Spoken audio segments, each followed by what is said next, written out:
Hello everyone. राजनीति भूगोल की दूसरी कक्षा में आप सभी का स्वागत है।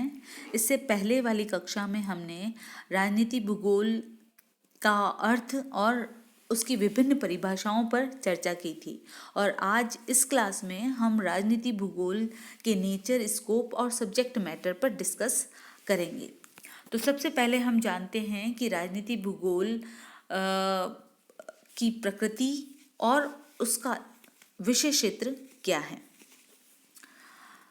भूगोल वास्तव में संबंधों का विज्ञान है। यह किसी एक तथ्य का गहन अध्ययन न करके विभिन्न तथ्यों के अंतर संबंधों का अध्ययन करता है। राजनीति भूगोल में भी राजनीतिक क्रियाकलापों तथा पृथ्वी के अंतर संबंधों का अध्ययन किया जाता है।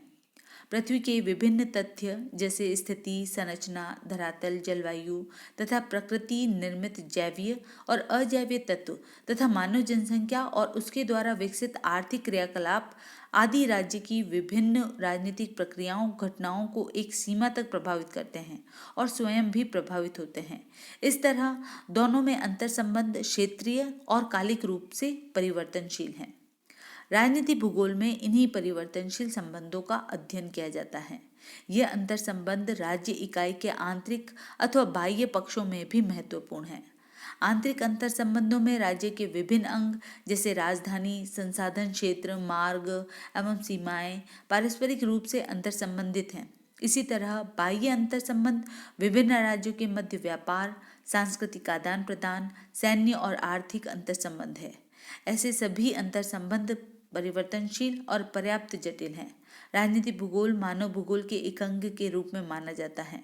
मानव भूगोल संपूर्ण विश्व को एक इकाई के रूप में अथवा भौगोलिक क्षेत्रों के अनुसार मानवीय कार्यों और पर्यावरण के तथ्यों के अंतर संबंधों का अध्ययन करता है, जबकि राजनीति भूगोल राजनीतिक आधार पर संगठित क्षेत्रों का भौगोलिक अध्ययन है।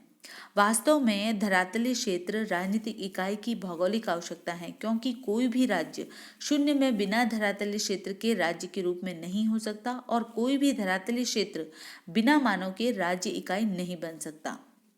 राजनीति भूगोल एक गतिशील विज्ञान है, क्योंकि यह विभिन्न राज्यों के अंतर्गत राजनीतिक क्रियाकलापों तथा स्थिर तत्वों के परिवर्तनशील संबंधों का एक राज्य से दूसरे राज्य के मध्य विकसित परिवर्तनशील संबंधों का अध्ययन करता है।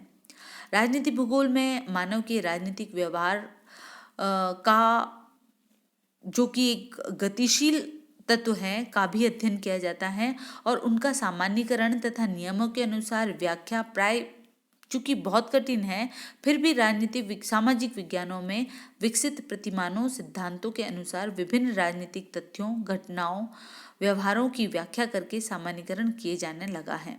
संभवतः इसीलिए राजनीति भूगोल को मानव भूगोल की एक न्यायपूर्ण संतान माना गया है।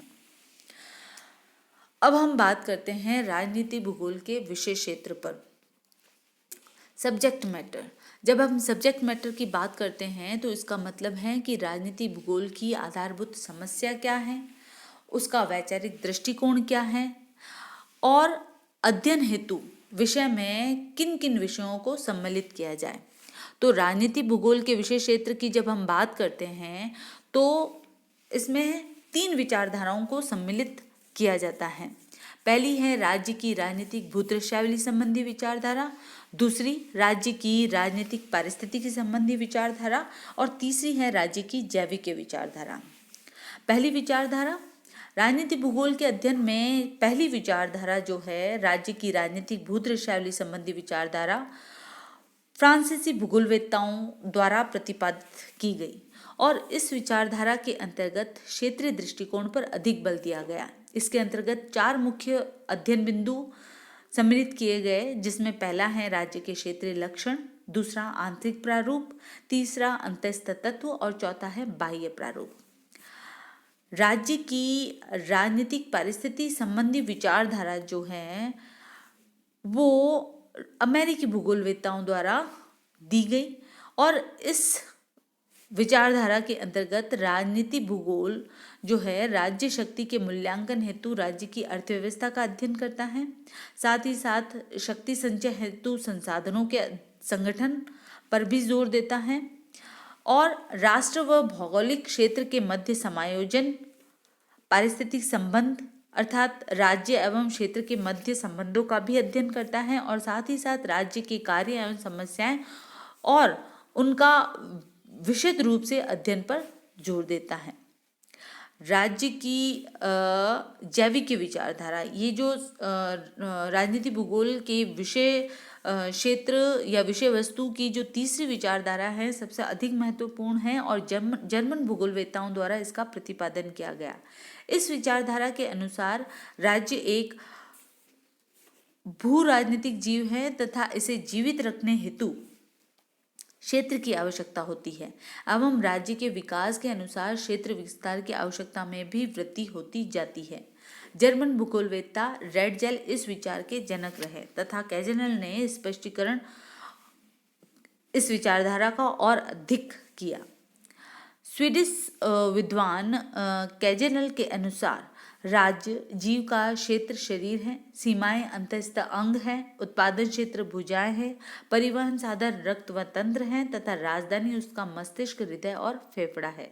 जर्मन विद्वान होशोफर ने जैविक के विचारधारा को भू राजनीति की संज्ञा प्रदान की। इस विचारधारा के अंतर्गत राजनीति भूगोल अथवा भू राजनीति संबंधी विषय वस्तु का अध्ययन मुख्य रूप से 4 तत्वों के आधार पर किया गया।